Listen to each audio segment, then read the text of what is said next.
Hi, welcome to my YouTube channel chemistry opinion. आज की इस वीडियो में मैं बात करूंगा स्ट्रक्चर ऑफ एटम की। एटम की वीडियो की जो हम दो तरह की स्ट्रक्चर इसकी देखेंगे। एक इसकी एक्सटर्नल स्ट्रक्चर कि एटम को बैरूनी तौर पे हम कैसे देख सकते हैं। फिर दूसरा हम एटम के अंदर घुस के देखेंगे कि एटम के अंदर और कितनी तरह के पार्टिकल्स होते हैं। तो एटम की स्ट्रक्चर आज की जो वीडियो में, इस पार्टिकुलर वीडियो में मैं एक्सटर्नल स्ट्रक्चर की बात करूंगा।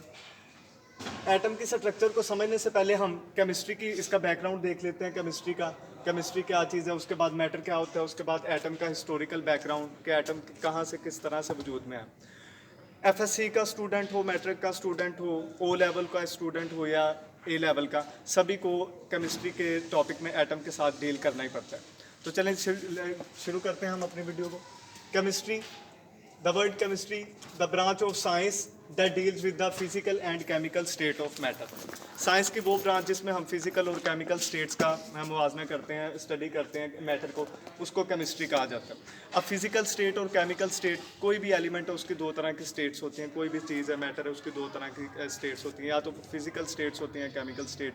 फिजिकल स्टेट से मुराद उसकी वो तमाम स्टेट्स जो उसके अपीरियंस से रिलेटेड हैं, जैसे फॉर एग्जांपल उसका बॉइलिंग पॉइंट, उसका रिफ्रैक्टिव इंडेक्स, उसका मेल्टिंग पॉइंट। और केमिकल स्टेट से मुराद उसकी वो हालतें हैं कि किस तरह से वो बॉन्ड बनाता है, किसके दूसरे एलिमेंट के साथ वो किस तरह से इंटरेक्शन करता है। तो उसके बाद केमिस्ट्री की एक और डेफिनेशन ये भी की जा सकती है। अगर आप गूगल करें वर्ड केमिस्ट्री को, तो वो आपको यही बताएगा कि ये ग्रीक वर्ड कीमिया से लिया गया, जिसका मतलब है कास्ट टुगेदर। यानी कि केमिस्ट्री के वो अल्फाज के ग्रीक वर्ड कीमिया, इसका मतलब है कि जो कास्ट टुगेदर मुख्तलिफ चीज़ों को आप आपस में मिलाते हैं, उसे केमिस्ट्री कहा जाता है। उसके बाद केमिस्ट्री की एक डेफिनेशन यूँ भी की जा सकती है, the art of old Egyptian. कदीम मिस्रियों का इलम, कदीम मिस्रियों का जो इलम है उसे केमिस्ट्री कहा जाता है। कदीम मिस्रियों का इलम इस तरह से कि आज से हज़ारों साल पहले जिस वक्त इजिप्शियन पिरामिड्स बनाए गए, तो उसमें जब फिरौन्स को दफन किया जाता था, वो साथ में दूध रखते थे, शहद रखते थे, अचार वगैरह बना के रखते थे। इट मीन्स डैट उन लोगों को पता था कि उनकी बॉडीज़ को, उनकी फूड को कैसे प्रिजर्व रखना है। तो यही प्रॉपर्टी जो है केमिस्ट्री में, हम ये भी चीज़ों को कैसे, मैटर को हम स्टोर कैसे कर सकते हैं, उसको किस तरह से उसकी प्रॉपर्टीज़ को चेंज किया जा सकता है, ये सारी चीज़ें हम पढ़ते हैं। उसके बाद केमिस्ट्री में the branch of science that deals with the study of matter, matter की स्टडी हम करते हैं। मैटर क्या चीज़ है जी? Matter everything that have a mass and occupy space is known as matter. हर वो चीज़ जिसका वजन हो और वो जगह घेरती हो, उसे मैटर कहा जाता है। देयर आर 3 या 4 physical states of matter. Matter जो 4 हालतों में पाया जाता है, इस तरह से मैटर की डेफिनेशन की जाती है। उसके बाद एटम, यहाँ से हमारे वीडियो का बाकायदा लेक्चर का आगाज़ मैं करूँगा। एटम क्या चीज़ है? एटम के मुतालिक कहा जाता है हर वो चीज़, matter, the smallest particle of an element is known as smallest particle of an element which take part in a chemical reaction is may or may not exist independently। किसी भी एलिमेंट का, कोई भी मैटर का वो छोटे से छोटा हिस्सा जो किसी केमिकल रिएक्शन में हिस्सा लेता है, विच मे और मे नॉट एग्जिस्ट इंडिपेंडेंटली, जो आज़ादाना तौर पे रह भी सकता है या नहीं भी रह सकता। फॉर एग्जांपल, इसका स्टेटमेंट का मतलब ये है मे नॉट और मे नॉट एग्जिस्ट इंडिपेंडेंटली का, कि for example sodium, helium, neon, ये ऐसे एटम्स हैं जो इंडिपेंडेंटली एग्जिस्ट कर सकते हैं। लेकिन इसके बरक्स अगर मैं बात करूं नाइट्रोजन की, ओजोन की, हाइड्रोजन की, इसी तरह से ऑक्सीजन की, ये ऐसे एटम्स हैं जो इंडिपेंडेंटली एग्जिस्ट नहीं कर सकते। ये आपस में एक दूसरे के साथ बॉन्ड बना कर रहते हैं, ठीक है। उसके बाद हम एटम का हिस्टोरिकल बैकग्राउंड देखते हैं इसको समझने के लिए कि एटम की टर्म आई कहाँ से, आज मॉडर्न रिसर्च इसके मुतालिक क्या कहती है। एफएससी का जैसे ही आप पहला पेज ही खोलते हैं, उस पर यही सारा कुछ लिखा हुआ है। एटम, उसका historical background, Greek ideas, 7th century's work, John Dalton work, modern theory about atoms, Jacob Berzelius का वर्क। तो सबसे पहले हम जी देखते हैं हिस्टोरिकल बैकग्राउंड। ग्रीक्स ने जो है एटम, द वर्ड एटम की बुनियाद रखी थी।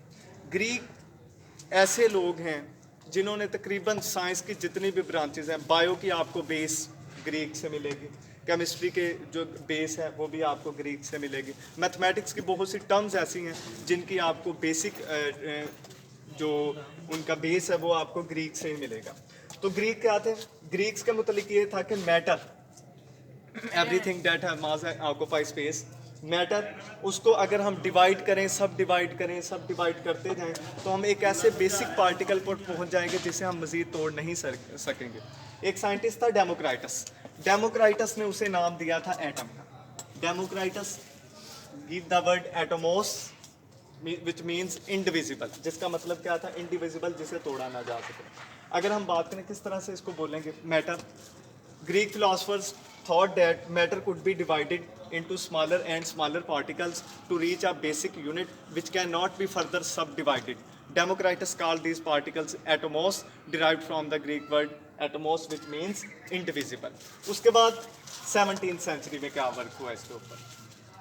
17th सेंचुरी में बहुत से सब्सटेंसेस, मैनी सब्सटेंसेस को स्टडी किया गया, क्वांटिटेटिवली स्टडी किया गया, उनको क्वालिटेटिवली स्टडी किया गया, ग्लूकोज को, फ्रुक्टोज को। इसको 17th सेंचुरी को, 18th सेंचुरी को केमिस्ट्री का गोल्डन इरा भी माना जाता है, साथ फिजिक्स के साथ। क्वालिटेटिव स्टडी की गई बहुत से सब्सटेंसेस की। उसके अलावा ये बात ऑब्जर्व की गई जब क्वालिटेटिवली स्टडी किया गया एटम को, मुख्तलिफ तरह के सब्सटेंसेस को, तो उसमें ये चीज़ देखी गई कि बहुत कुछ एलिमेंट्स बहुत से सब्सटेंसेस का हिस्सा है। जब फॉर एग्जांपल कार्बन जो है, कार्बन डाइऑक्साइड का हिस्सा है, कार्बन ग्लूकोज का हिस्सा है, कार्बन जो है वो सुक्रोज का हिस्सा है।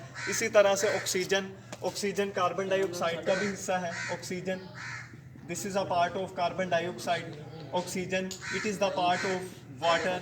Oxygen, it is the part of glucose. Oxygen, it is the part of sucrose. उसके बाद यानी कि 17th सेंचुरी में क्वालिटेटिव और क्वांटिटेटिव स्टडी जो कंपोजिशन की गई, उसने ये बताया कि कोई एक एलिमेंट ज़रूरी नहीं वो स्पेसिफिक है, वो एक एलिमेंट जो है वो डिफरेंट कंपाउंड्स का हिस्सा हो सकता है, जैसे कार्बन और ऑक्सीजन को। उसके बाद जॉन डाल्टन ने जो है, इंग्लिश स्कूल टीचर है, इनके मुतालिक लिखा हुआ है, he was English school teacher and proposed Dalton atomic theory. इन्होंने एटॉमिक थ्योरी पेश की।